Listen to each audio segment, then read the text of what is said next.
बिस्मिल्लाहिर्रहमानिर्रहीम। अस्सलाम वालेकुम नाज़रीन, मैं हूँ एडवोकेट शाहज़ेब आज़म और आप देख रहे हैं मेरा यूट्यूब चैनल। नाज़रीन, आईनी तरमीम के हवाले से इमरान खान साहब का मौक़िफ़ सामने आ गया है। कल से ये लोग कोशिश कर रहे थे कि किसी तरह से इमरान खान से मुलाकात ना हो सके, जो मर्ज़ी हो जाए, बस इमरान खान से मुलाकात नहीं होने देनी। और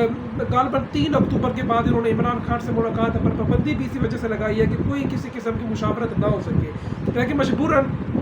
या मैं कह सकता हूँ कि इत्फाकन इमरान खान साहब, इत्फाकन तो नहीं कहेंगे, मजबूरन ही कहेंगे, क्योंकि जिस तरह से बैरिस्टर गौर साहब ने कल बिलावल के सामने जो अपनी एक अर्ज़ी बयान की, और बाकायदा मैं समझता हूँ कि बैरिस्टर गौर साहब को बिलावल के सामने ये बात करने की ज़रूरत नहीं थी कि इमरान खान से मुलाकात कराई जाए। अगर ये ना भी कराते तब ज़्यादा बेहतर होता। अब अगर इमरान खान से मुलाकात करा ली गई है, इमरान खान साहब का मौक़िफ़ सामने आएगी और इमरान खान साहब अपने मौक़िफ़ पर कायम है, और यही वजह है कि उनकी सियासत आज तक ज़िंदा है।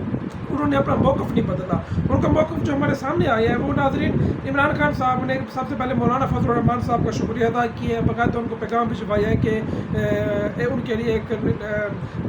जिसे कहते हैं कि नेक जज्बात या जो भी कह दें, इस तरह का इजहार किया है। और इसमें उन्होंने साफ क्लियर कट उन्होंने कह दिया कि मौजूदा जो पार्लियामेंट है उसको आइन साजी क्या कानून साजी का इख्तियार हासिल नहीं है। यानी एक जाली पार्लियामेंट, एक जाली जिसका मैंडेट डाउटफुल है, जिसके पास मैंडेट है ही नहीं कि वो एक सिंपल कानून पास कर सके, तो वो पार्लियामेंट जो है वो अब आइन साजी करने जा रही है। और मुल्क का सबसे अहम इदारा जुडिशरी, यानी इस वक्त जुडिशरी जो है पाकिस्तान की जुडिशरी में इस वक्त लाइक 5 जजेस है, सिवाय ये जो मौजूदा 5 जज बैठा हुआ है, इसको निकाल कर बाकी जितने भी जजेस हैं बाकायदा वो एक स्किलफुल, बाकायदा एक उनका बैकग्राउंड देखिए, उनकी रिपोर्टेड जजमेंट्स देखिए, तो बाकायदा वो क्रेडिबल जज है। तो उनको जिस तरह से हटाने की कोशिश की जा रही है, जिस तरह उनका रास्ता रोकने की कोशिश की जा रही है, तो इमरान खान साहब ने ये क्लियर कट पैगाम दे दिया है कि ये मौजूदा पार्लियामेंट के पास इख्तियार ही नहीं है। तो 5 रुकनी वफद जो है, जिसकी क़यादत जो है बैरिस्टर गौर साहब ने की है, और उन्होंने मौलाना फजलुर रहमान साहब को इमरान खान का पैगाम पहुँचा दिया है। और मौलाना साहब जो है वो अभी फ़िलहाल जो है उनको जो हमारे सियासी गीत हैं, जिनको मैं कह सकता हूँ कि जो आवाम के खून पसीने की जिन्होंने आवाम की बोटी तक को निचोड़ ली है, वो लोग अब मौलाना के घर उनके लिए एक अमाजगा बन चुका है कि वो रोज़ाना किसी न किसी फार्म में कभी कोई साथ डर पहुँच जाता है, कभी बिलावल भुट्टो पहुँच जाता है। और बिलावल भुट्टो जो है वो अगर नोट करें तो इसमें ज़्यादा इंटरेस्ट ले रहा है, बजाय नून लीग जो है वो उन्होंने 14 सितंबर को तो उन्होंने अपना किरदार अदा किया, लेकिन अब नून लीग पीछे हट गई है। नून लीग का अब ऐसा सच कोई उस तरह का जो है वो नहीं इसमें लग रहा है इंटरेस्ट। लेकिन जो बिलावल है वो जिस तरह बढ़ चढ़ कर हिस्सा ले रहे हैं, जिस तरह बिलावल चाह रहा है कि, या तो मुझे लगता है कि बिलावल को लालच दी गई है कि अगला वज़ीर आज़म इसको बना दिया जाएगा, तो ये बाकायदा नून लीग के लिए बाकायदा एक खतरनाक बात है। नून लीग को समझना चाहिए कि अगर तो बिलावल की ये जो एक हलचल है, जो बिलावल के अंदर एक हलचल हो रही है, तो उसको बाकायदा नून लीग को सीरियस लेना चाहिए। बाकायदा नून लीग के लिए खतरे की घंटी है ये। जिस तरह कल बिलावल वहाँ बैठ के धमकियाँ दे रहा था हैदराबाद में कि अगर तो मौलाना वोट देते हैं तो ठीक, नहीं तो हम ज़बरदस्ती वोट लेंगे, यानी हम एक ब्रूटल मेजॉरिटी के साथ, हम इसको कहते हैं ब्रूट मेजॉरिटी, यानी जो इसने अल्फाज इस्तेमाल किए जिसका मतलब जो है इंतहाई इश्तियाल अंगेज़, इंतहाई ख़तरनाक मतलब है। तो जिस तरह इसने कहा कि हम ब्रूट मेजॉरिटी के साथ हम वोट लेंगे, आईनी तरमीम करेंगे, तो ये बाकायदा ये बिलावल की ज़बान में कोई और बात कर रहा था। ये एक सियासतदान की ये ज़बान नहीं होती। बिलावल को बाकायदा पीछे सपोर्ट हासिल है। बिलावल को कहा गया है कि अगर ये आईनी तरमीम मंसूर अली शाह का रास्ता रोक लेते हो तो बिलावल वज़ीर आज़म होगा पाकिस्तान का अगला, क्योंकि इस वक्त एक ही मकसद है कि मंसूर अली शाह का रास्ता रोकना है। और मंसूर अली शाह से खौफ जो है वो पाकिस्तान की सियासी जमातों को नहीं है। मंसूर अली शाह PTI का जज नहीं है, मैं पहले भी कह चुका हूँ। मंसूर अली शाह ना तो PTI का जज है, ना वो नून लीग का जज है। वो आइन और कानून के मुताबिक चलने वाला जज है, और इसके जो बंदा आइन और कानून के मुताबिक होता है उसको हमेशा डर, एस्टेब्लिशमेंट को उसे डर लगा रहता है। और पाकिस्तान की एस्टेब्लिशमेंट को ऐसा बंदा नहीं चाहिए निज़ाम में, ऐसा बंदा निज़ाम के लिए खतरा है उनके लिए। उनको अपनी पावर बरकरार रखनी है। तो मंसूर अली शाह साहब की जजमेंट देख लें, तो मैंने अभी उनकी जजमेंट पढ़ रहा था जिसमें उन्होंने इमरान खान की दरख्वास्त को मुस्तरद किया है मंसूर अली शाह ने, और बाकायदा उसमें लिखा है कि नैब वाली जजमेंट की बात कर रहा हूँ, बाकायदा उन्होंने लिखा है कि पाकिस्तान की जो अदालतें,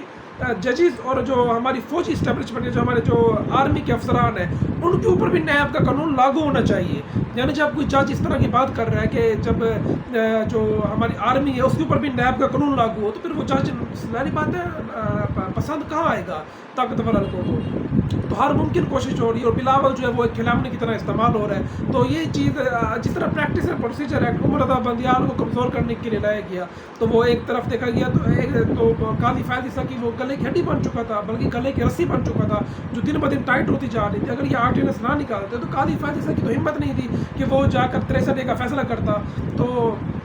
میں سمجھتا ہوں کہ یہ جو ترمیم لائی جا رہی ہے تو یہ باقاعدہ پیپل پارٹی اور نون لیگ کو اس ترمیم سے خوف کھانا چاہیے، اور باقاعدہ یہ ترمیم انہی کے خلاف استعمال ہوگی۔ آپ کیا کر رہے ہیں، یعنی آپ ایک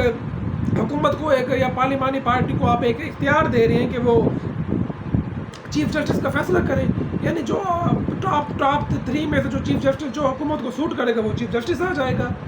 یعنی آپ یہ کرنا چاہ رہے ہیں، آپ جو موجود آنے والے 3 سال ہیں اس کو نکالنا چاہ رہے ہیں، تو یعنی یہ اگر لانگ ٹرم کے لیے، جس طرح بلاول کل خود کہہ رہا تھا کہ لانگ ٹرم کے لیے سوچیں، لانگ ٹرم کے لیے تو میں نون لیگ کے لیے خطرہ دیکھ رہا ہوں۔ اگلے جو آنے والے چیف جسٹس ہوں گے، جس میں جسٹس منیب اختر، جسٹس یحییٰ فریدی، جسٹس شاہد وحید اور عائشہ ملک، ان میں سے آپ کس کو لگائیں گے؟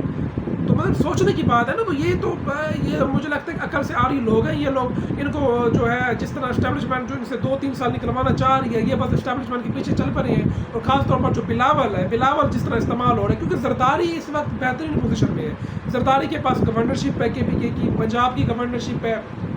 سندھ ان کی حکومت ان کے پاس ہے، بلوچستان کی حکومت ان کے پاس ہے، اور زرداری خود صدر بن چکا ہے پاکستان کا، تو یعنی اور اس کے علاوہ چیئرمین سینٹ یوسف رضا گیلانی ہے، تو زرداری کے پاس تو سارے جو جتنے بھی انجوائے کرنے والے ہوتے ہیں وہ سارے زرداری کے پاس ہیں۔ گالیاں تو اس وقت نون لیگ کو پڑ رہی ہیں، نون لیگ گالیاں کھا رہی ہے، اور میں سمجھ پیپل پارٹی نے ایک قربانی ضرور دی ہے، کیونکہ جو اس وقت جو 8 فروری کا الیکشن ہے وہ تحریک انصاف جیتی ہے، لیکن جو نمبر 2 پارٹی تھی وہ پیپل پارٹی تھی، تو لیکن پیپل پارٹی نے سیکریفائی کر کے نون لیگ کو اپنا نمبر دے دیا، اپنی جگہ دے دی ہے، تو یہ تو پیپل پارٹی نے قربانی ضرور دی ہے، لیکن اس کے بدلے